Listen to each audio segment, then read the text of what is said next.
Boa noite, amados irmãos, paz seja convosco, uma alegria imensa que mais uma vez podemos compartilhar da Palavra de Deus, que é o melhor alimento para as nossas vidas.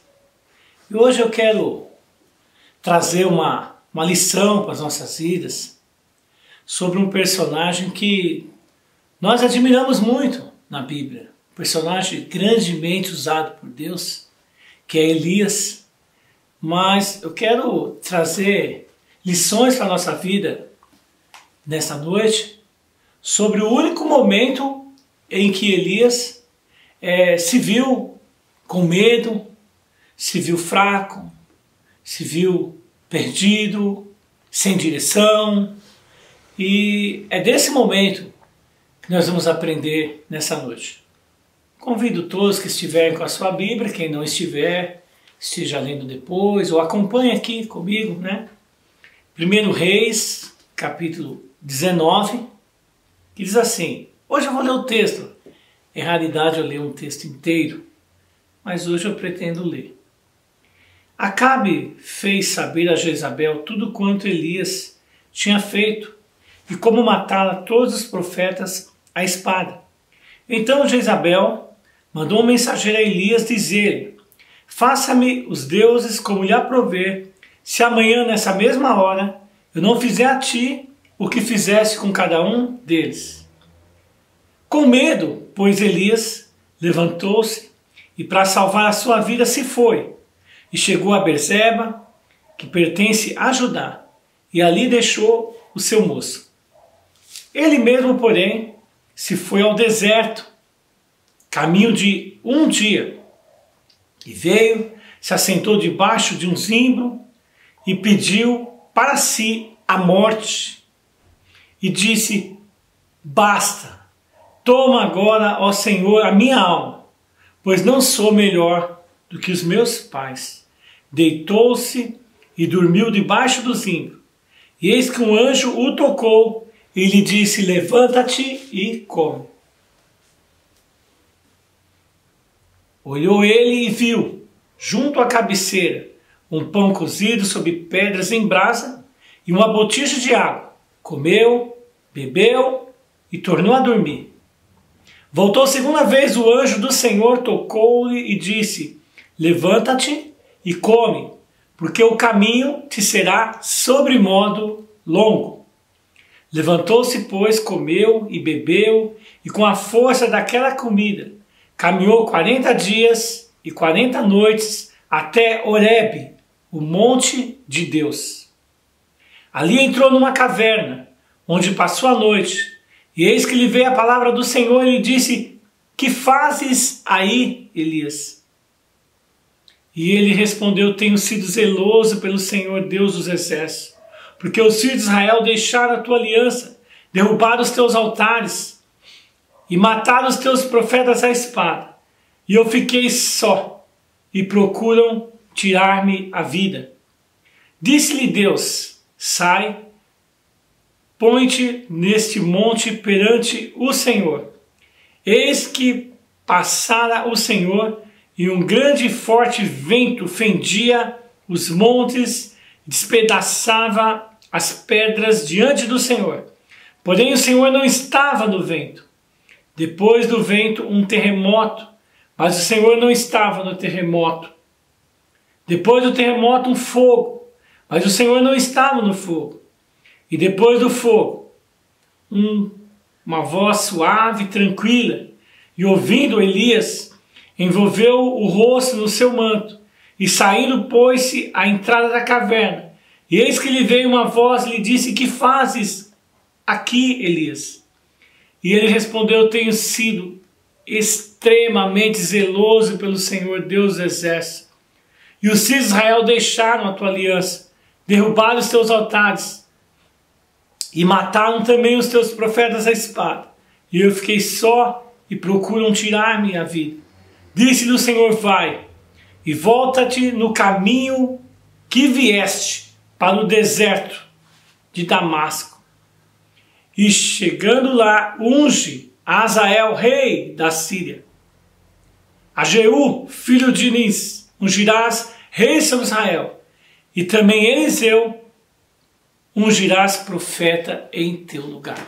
Esse é um texto que eu quero, hoje quis muito ler o texto inteiro, para que vocês tivessem todo o relato, tudo o que ocorreu na vida de Elias, e nós aprendemos alguma coisa. Está aqui um personagem bíblico, um profeta, que foi grandemente usado por Deus. E eu digo assim porque as pessoas às vezes colocam de forma errada, um grande homem de Deus. Não, é um homem grandemente usado por Deus. Por isso mesmo, porque homens, por mais usados de Deus que sejam, tem momentos que eles precisam da graça de Deus. Se não for a graça de Deus, não tem homem que resiste o caminho do seu ministério. Não tem homem que resiste às suas pressões como homem, se a graça de Deus não for com ele. Por isso que quando uma pessoa está num nível espiritual muito bom, ele não é um grande homem de Deus. Ele é uma pessoa grandemente usada por Deus. E Elias era de sobremodo grandemente usado por Deus. Elias fez grandes milagres. Nós vimos em 1 Reis 17, Elias profetiza uma seca na nação.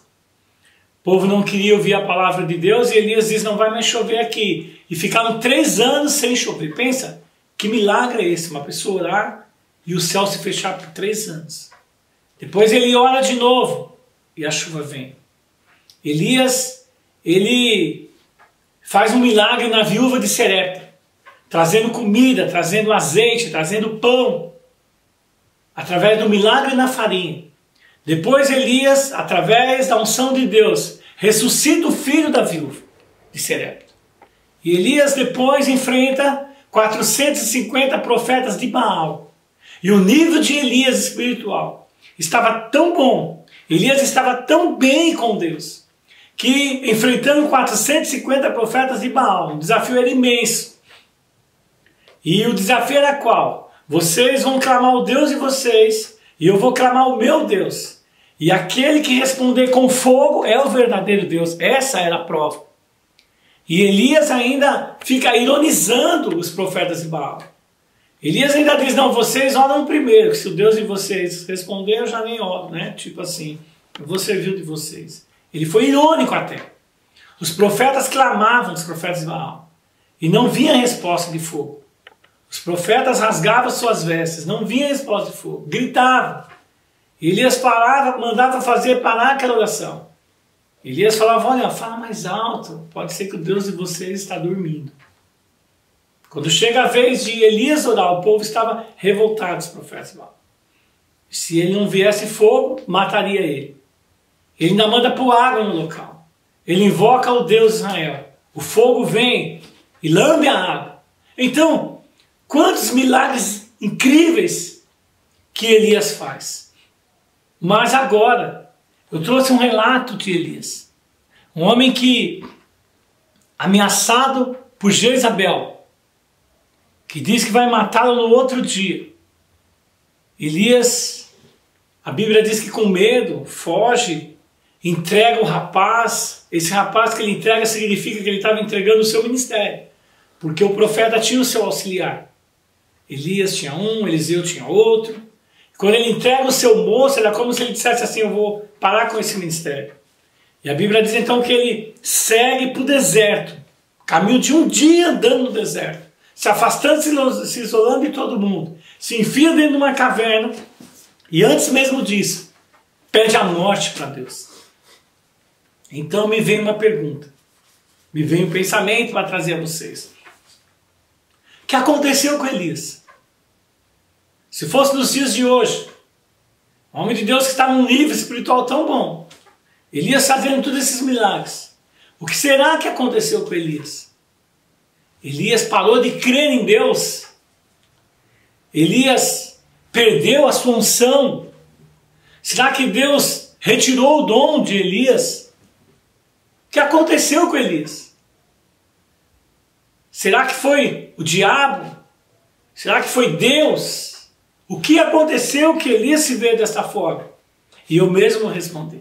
Coloquei todas essas perguntas porque às vezes são perguntas que ecoam quando se vê uma pessoa em um nível espiritual bom quando ele cai espiritualmente, quando ele se vê isolado, quando ele se vê no medo, quando ele se vê desanimado, quando ele quer entregar tudo. Então as pessoas ao seu redor, ou quem o conhece, fica logo falando assim, nossa, mas não era ele que pregava, não era ela que visitava, que orava, não era ele que evangelizava, que dava estudos. Pois bem, o que aconteceu com Elias, não é que Deus tirou a unção de Elias, não é que ele parou de crer em Deus. Não. O que aconteceu com Elias não foi o diabo. O que aconteceu com Elias não foi Deus. O que aconteceu com Elias é que ele cansou. Elias estava extremamente cansado. Porque quando olhamos os enfrentamentos de Elias, que coisa linda. Enfrentou os profetas. Vai lá numa situação difícil da viúva. Quantos relatos, quando o rei manda o prender, outro enfrentamento. Para o rei que não quer ouvir a palavra, outro enfrentamento. Coisas lindas. Só que, provavelmente, o próprio Elias não se dava conta que humanamente, que fisicamente, que mentalmente, Elias estava se cansando. E ele vai se cansando das batalhas, se cansando dos confrontos, se cansando dos enfrentamentos, se cansando mesmo realizando seu ministério lindo. Mas chega num momento que é o momento pavio da sua vida, que é o momento onde Elias não está mais aguentando a sua canseira. E ele desfalece. E o que acontece é que, caso contrário, quem enfrentou 450 profetas de Baal, quem enfrentou um rei com outros exércitos, não temeria Jezabel, não temeria Acabe. Mas o que acontece com Elias é que ele está extremamente cansado, só fazendo. Então nós aprendemos uma primeira parte da lição de hoje, que é lindo ser usado por Deus, é lindo poder abençoar vidas, e Deus tem muito esse desejo na sua vida, e Deus quer muito fazer através de você isso, tudo que você aprende, para você ser útil a outras pessoas, para que você realize o teu ministério, faça isso para o Senhor, em gratidão a Deus por tudo que Ele tem feito.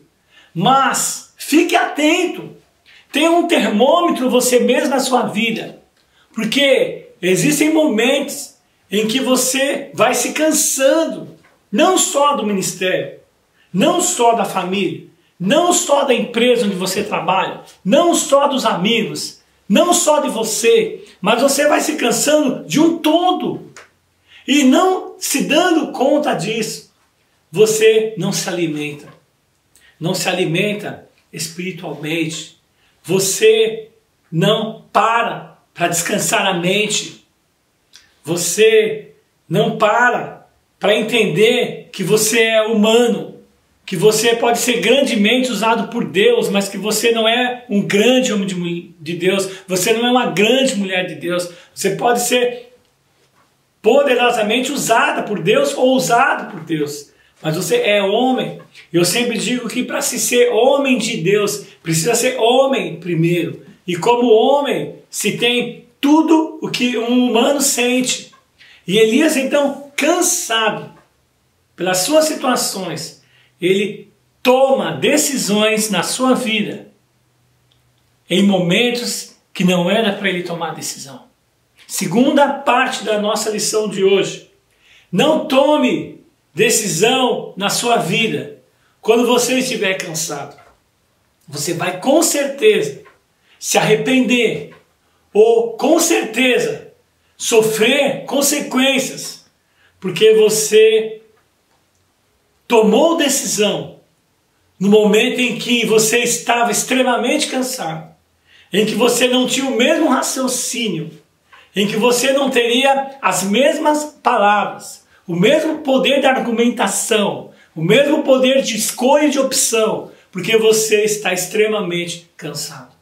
Elias, extremamente cansado, ele toma decisões totalmente erradas. Elias entrega o moço, entrega seu ministério. Como assim? Alguém que tinha enfrentado tantas coisas, alguém que tinha tanta unção de Deus, alguém tão próximo da intimidade com Deus, do nada, se vendo cansado, ele entrega o moço em Berseba. Quando ele entrega o moço, é como se ele dissesse assim: eu estou entregando o meu ministério. Quantas e quantas pessoas que cansadas, primeira coisa que lhe vem à mente: quero mais saber disso. Parei. Vou entregar o meu moço. Decisão errada. Aí Elias toma uma outra decisão ainda mais errada. Cansado, Elias vai para debaixo de uma árvore. E a oração que Elias faz é uma oração totalmente estranha de todas que ele tinha feito. A Bíblia diz que ele pede a morte. Olha o que a canseira faz com a pessoa. Não tem mais desejo nem de viver. O mesmo que tinha enfrentado profetas poucos tempos atrás. O mesmo que tinha feito tantos milagres e tinha uma confiança em Deus inabalável. Está pedindo a morte ao próprio Deus. Senhor, já basta. Me dê a morte. Elias não quer mais viver. Mas veja, Elias não quer mais viver porque está cansado. Pessoas cansadas não querem fazer mais nada porque mentalmente estão cansadas. Pessoas que seriam curadas se simplesmente descansassem. Se simplesmente desse um tempo para sua mente descansar de tanta coisa bombardeando a sua própria mente. Descansar. Porque a canseira mental faz com que essas pessoas tomem decisões erradas. Quando olhamos na Bíblia, quantas situações onde pessoas de Deus tomaram decisões cansadas, que a gente olha para aquilo e não entende como que ele fez isso. Simples, porque ele é homem. E quando cansado, nós temos que entender uma grande lição. Cansado é momento de não se fazer nada. É momento de buscar refúgio em Deus. É momento de buscar fortalecimento de Deus. Salmos 91 diz que o Senhor é o nosso refúgio e a nossa fortaleza. É socorro bem presente na hora da canseira, na hora da angústia. Então, quero que você entenda essa lição de Deus tremendamente para as nossas vidas hoje. Salmos 91 diz duas coisas que estão à nossa disposição e que você não usa. E que quando você não usa, você é derrotado por você mesmo. Você não é derrotado pelo diabo. Você não é derrotado pelas pessoas. Você não é derrotado pelas coisas ao redor de você. Você é derrotado por uma arma tremendamente poderosa na missão de destruir você mesmo. Elias enfrentaria Acabe e Jezabel tranquilamente. Mas o que estava acontecendo com Elias agora é que ele estava sofrendo uma grande derrota para ele mesmo. Ele não conseguia vencer ele mesmo. Aquilo que estava acontecendo dentro dele por estar cansado. Então, a Bíblia diz em Salmo 91, e você precisa pegar isso para a sua vida. Diga aí você agora: o Senhor é o meu refúgio. Ele é a minha fortaleza. Então aprenda. Isso é importante. Você pode ser pastor, você pode ser evangelista, você pode ser professor, você pode estar trabalhando em intercessão, ser pessoas de unção, do que quer que seja, mas você precisa saber que existe refúgio, que existe fortaleza, que é preparado por Deus para o dia da tua angústia. Deus é o meu refúgio e a minha fortaleza, socorro bem presente na hora da minha angústia. Existe refúgio. Quando você estiver cansado, entra no refúgio. Entra até que passe aquela luta, até que passe aquele momento de aflição. Não enfrente. Talvez não seja o momento de você ir lá falar o que você pensa. Eu vou lá e vou falar tudo o que eu penso. Não é momento disso. Talvez não seja o momento de enfrentamento. Talvez não seja o momento de você tomar a decisão. É momento de você entrar no refúgio. Busque a fortaleza. Deixa que o próprio Deus levante você. Não tenha orgulho. Não se sinta pequeno porque você não está bem. Porque Paulo disse: quando penso que estou fraco, estou forte. Quando penso que estou forte, estou fraco. Porque às vezes quando forte esquece que existe refúgio. Quando forte esquece que existe fortaleza. Mas quando fraco, eu busco a fortaleza. Eu busco o refúgio. Eu sinto-me agraciado por Deus. Elias então, não indo para o refúgio, não indo para a fortaleza, ele toma essas decisões. Decisões mesmas que vemos durante a Bíblia em outros personagens. Me deixa assim perplexo João Batista. João Batista era primo de Jesus de primeiro grau. João Batista, ele recebe a unção no ventre de sua mãe quando Maria cumprimenta Isabel. Maria, mãe de Jesus, cumprimenta Isabel e João Batista recebe a unção do Senhor no ventre. Jesus então vem ao batismo e a Bíblia diz que João Batista diz a Jesus: eu não sou digno de que desatar tua sandália. E Jesus fala: não, convém que seja cumprido o batismo, porque ele iria batizar Jesus. E quando ele vai para batizar Jesus, a Bíblia diz em Mateus 3 que o Espírito Santo de Deus pousou em forma de pombo sobre Jesus. Que ouviu-se uma voz do céu, que era o próprio Deus que dizia: eis aí meu filho amado, no qual eu tenho todo prazer. E João Batista viu tudo isso. E então João Batista passa a pregar: eis aí o Cordeiro de Deus que tira o pecado do mundo. Porém, uma luta muito grande acontece com João Batista em Mateus 11. João Batista é preso. João Batista está cansado. E ele toma uma decisão. Ele manda 2 discípulos ir perguntar para Jesus. Vai lá e pergunta para ele se ele é mesmo o Cristo. Ou se nós temos que procurar outro. Veja que absurdo.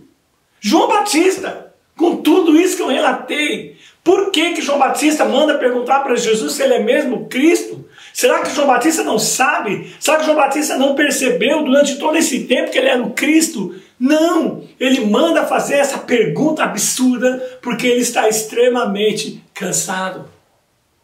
E tanto que Jesus sabe que ele está extremamente cansado, que Jesus não replica. Jesus não manda uma resposta mais forte. Jesus responde o seguinte para os discípulos: vai lá e diz a João Batista que os cegos estão vendo, que os mudos estão falando, que os surdos estão ouvindo, que os mortos estão sendo ressuscitados e está sendo anunciado o Evangelho do Senhor. Veja! Porque Jesus percebe que João Batista era cansado. Quando olhamos a Bíblia em Jeremias, logo no comecinho, nós vemos Jeremias dizer que não: Senhor, como que o Senhor vai me usar? Eu não sei falar. Eu não sei me dirigir ao povo.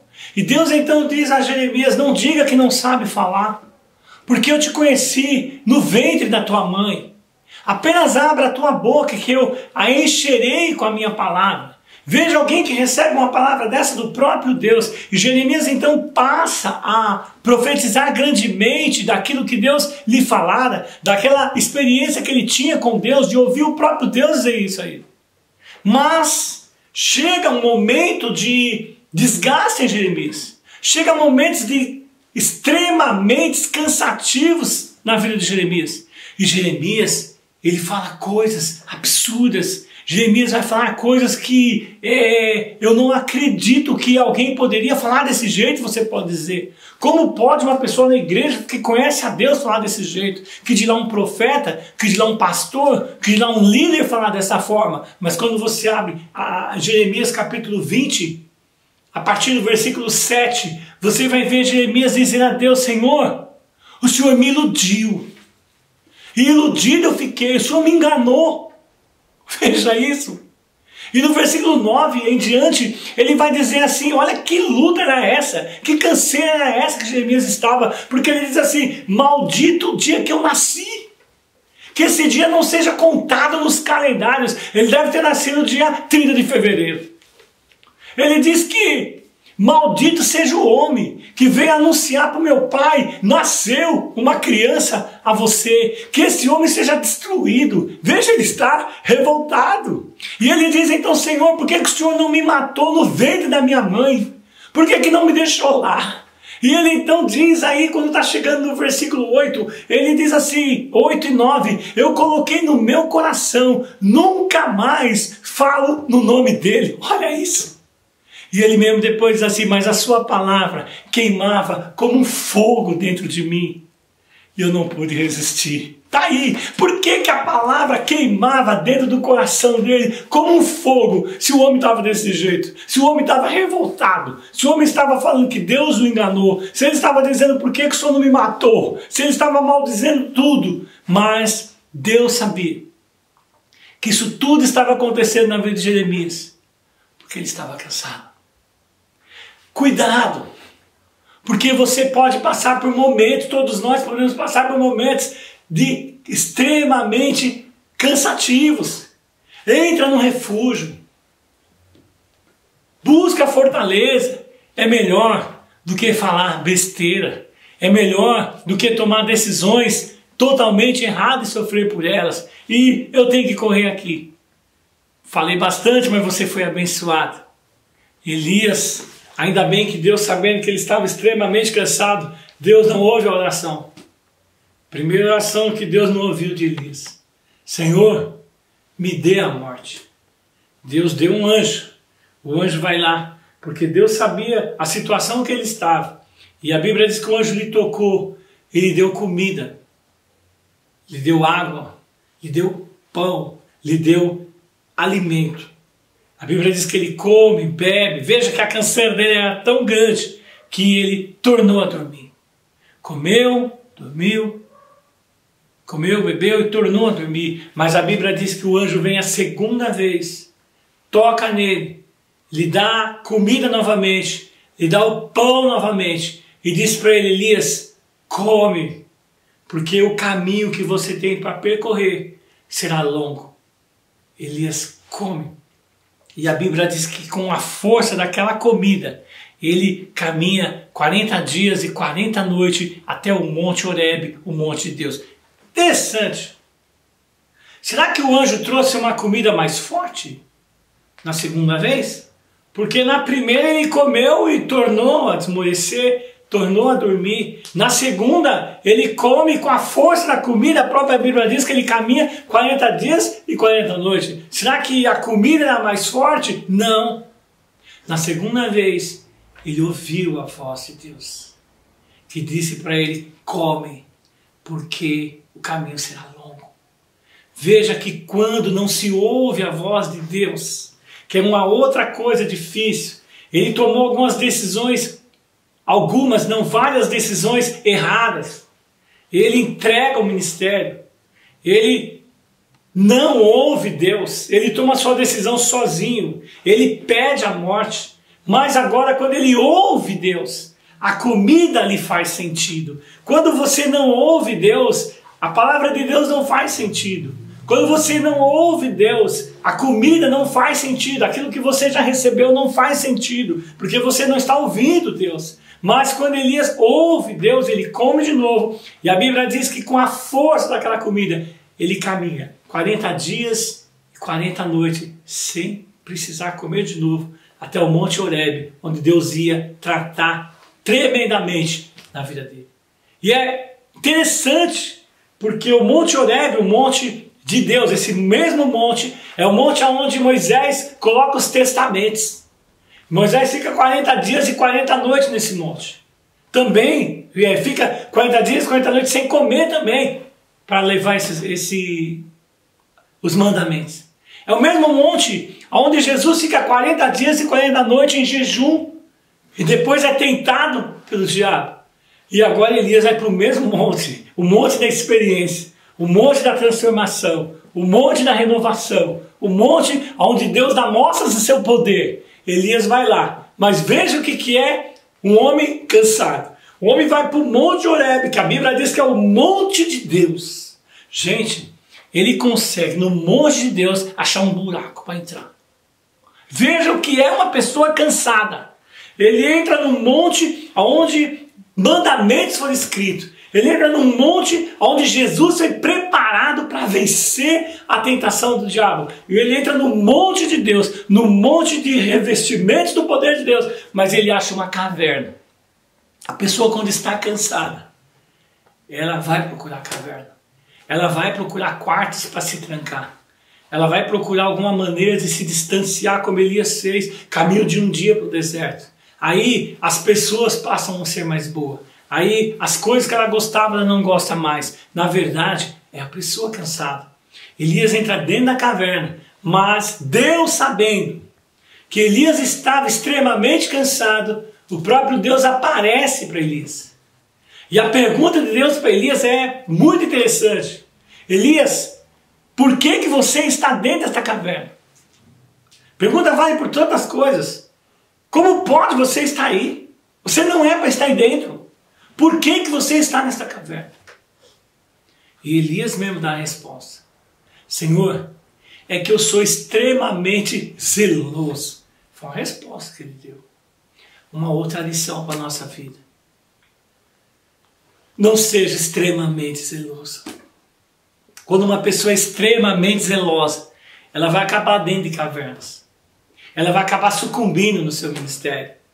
Porque você acaba tendo expectativas. E nós não podemos viver de expectativas. Nós temos que viver de esperança. Esperança em Deus e não esperança nas pessoas. Você fazer o seu ministério, fazer aquilo que Deus lhe falou, porque você tem algo a fazer. Não fazer achando que por você fazer, algo vai acontecer. As pessoas entendem algumas coisas erradas. Até no critério de salvação. Quando leva a palavra para alguém, aquela pessoa não ouve, aquela pessoa não é transformada. Mas, veja, a Bíblia diz assim, ide e pregai, em Marcos 16. Ide e pregai a toda criatura. A Bíblia não diz ide e salvai. E as pessoas querem salvar a outra pessoa. Salvação não é da tua conta. Da nossa conta é levar a palavra. E eu estou dizendo isso porque tantas outras coisas que acontecem. Elias dá um relato para Deus. O que você está fazendo aí dentro? Ele falou, eu sou extremamente zeloso. O seu povo de Deus, deixou de te servir. E eu fiquei sozinho. Ele tinha uma expectativa de que as pessoas continuariam. E está aí uma outra lição. Estou caminhando para o final da palavra. Uma palavra muito objetiva. Uma palavra muito edificante para as nossas vidas. Uma outra coisa que te leva para a caverna. Uma outra coisa que te derruba ministerialmente. Mas te derruba na família também. Te derruba na empresa também. Derruba como pessoa. É expectativa. Elias disse que eles deixaram de te servir. E ele ficou cansado com aquilo. Veja, as expectativas podem te derrubar. Naamã, a Bíblia diz que quando o profeta, já o Eliseu, fala, lava-te no Rio Jordão e serás curado, manda um recado, ele fica totalmente decepcionado. Porque ele tinha uma expectativa, o próprio Naamã diz na Bíblia. Eu pensava que ele ia vir. Eu pensava que ele ia invocar o Deus dele. Eu pensava que ele ia pôr a mão na minha ferida. Eu pensava que ele ia orar. Mas Eliseu não veio. Eliseu não invocou o Deus. Eliseu não pôs a mão na ferida dele. Eliseu deu uma ordem que Deus mandou. E aquela expectativa fez com que Naamã quisesse ir embora. Se não fosse as pessoas que estavam com ele dizer, meu pai, ele está falando para você mergulhar no rio que você vai ser curado. E então ele mergulha no rio e é curado. Então cuidado com as expectativas. Faça sem ter expectativas. E Elias então cansado. Deus fala para ele, mas eu vou dar mostras do meu poder para você, Elias. E então Deus manda um fogo. Deus manda um terremoto. Deus manda um vento muito forte. E aí Deus pergunta para ele, depois de todas essas mostras de poder, olha o que é uma pessoa cansada. Deus manda terremoto, Deus manda fogo, Deus manda um vento forte. E volta Deus lá na fenda e pergunta a Elias, o que você faz aí agora? E você acredita? Elias viu o terremoto, Elias viu o fogo, Elias viu todas aquelas coisas. E ele vem com a mesma ladainha. É que eu sou extremamente zeloso. É que as pessoas não querem te servir. É que eu fiquei sozinho. É que agora eu quero morrer. E Deus fala, Elias, volta pelo caminho que você veio. Lição para a tua vida. Volta lá. No caminho onde você veio. Você não é fraco. Você pode estar vivendo um momento de fraqueza, mas você não é um fracassado. Você pode estar vivendo uma derrota, mas você não é um derrotado. Você volta lá no caminho. Por onde você veio, Elias. Volta lá. Porque ainda tem coisas para você fazer. Você vai ungir 2 reis. E você vai ungir Eliseu no teu lugar. Tem pessoa para você discipular. Tem pessoa para você ensinar. Tem pessoa para você continuar o teu ministério. E então, com aquela palavra de Deus, Elias se levanta. Acabou a canseira. Elias volta para terminar de realizar o seu ministério. Para ungir os reis. Para colocar Eliseu como seu sucessor. E aí sim, terminar aquilo que Deus lhe tinha como projeto de vida. Fica com essa palavra na tua vida essa noite. Uma palavra abençoadora. Porque por mais que você faça, vai ter momentos na tua vida que as lutas vão chegar. Quando você abre em João capítulo 4, quando Jesus vai evangelizar a mulher samaritana, a Bíblia diz que Jesus deixa a Judéia e vai para Galiléia. E era necessário passar por Samaria. Está lá, pode ler. Jesus sai da Judéia, vai para Galiléia, começa assim. E era necessário passar por Samaria. E ele encontra a mulher samaritana lá. E começa a evangelizar. Mas o que me chama a atenção é que ela mesma vai dizer para Jesus, Senhor, por que o Senhor está aqui? Porque os judeus não gostam dos samaritanos. Os judeus não conversam com os samaritanos. Jesus então vai entrar no assunto, vai pedir água, vai trabalhar uma outra pregação. Mas o que eu quero dizer é que tem uma última lição aí. Jesus sai da Judéia e vai para Galiléia. E era necessário, pode ler aí, passar por Samaria. Agora veja, Galiléia é o lugar de grandes milagres de Deus. Na Galiléia, Jesus deu 21 sermões. Na Galiléia, Jesus realizou 18 milagres. Então, quando as pessoas queriam aprender, quando as pessoas queriam ser curadas, elas diziam, vamos para Galiléia. Mas veja, para sair da Judéia e ir para Galiléia, era necessário passar por Samaria. Não tinha atalho. E Samaria os judeus não gostavam de ir. Porque para eles era o povo pecador. Então o povo, eles não gostavam de Samaria. E eu sei, irmãos, que Samaria significa grandes lutas. Samaria significa decepções. E ninguém gosta de luta. Ninguém gosta de decepções. Mas para chegar na Galiléia, para chegar lá onde você quer, para você chegar bem, para você chegar aprovado, para você desfrutar do melhor de Deus na Galiléia, é necessário passar por Samaria. Você vai passar por coisinhas às vezes que você não gosta. Você vai passar por decepções, vai passar por alguma luta. Mas importa é que Deus será contigo. Não tome decisões cansado. Se você estiver cansado, existe refúgio. Existe fortaleza. Busca a força no Senhor. Essa é a palavra de Deus abençoadora para a tua vida. Fica com ela essa semana. E seja grandemente abençoado. Você é o grande amor de Deus. Deus te abençoe.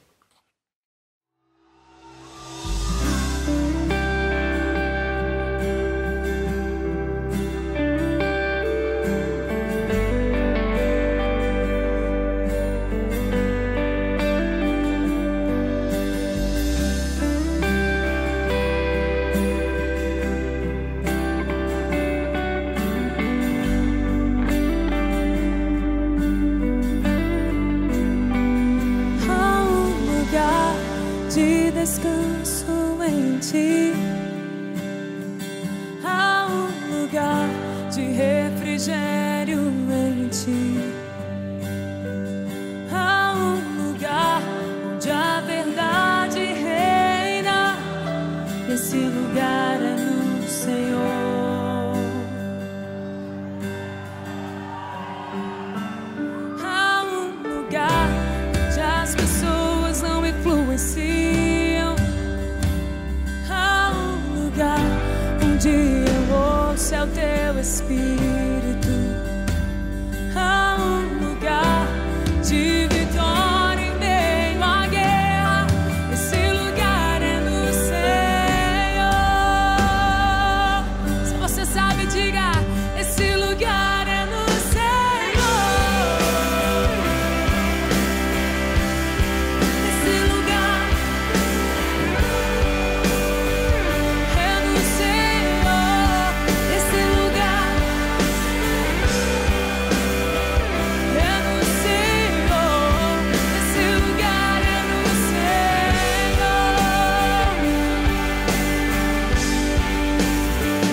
Há um lugar onde a inconstância não me domina. Há um lugar onde minha fé é fortalecida. Há um lugar onde a paz é quem governa. Esse lugar é no Senhor.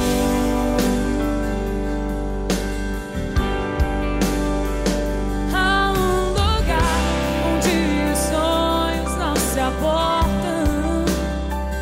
Há um lugar onde os seus medos não te dominam.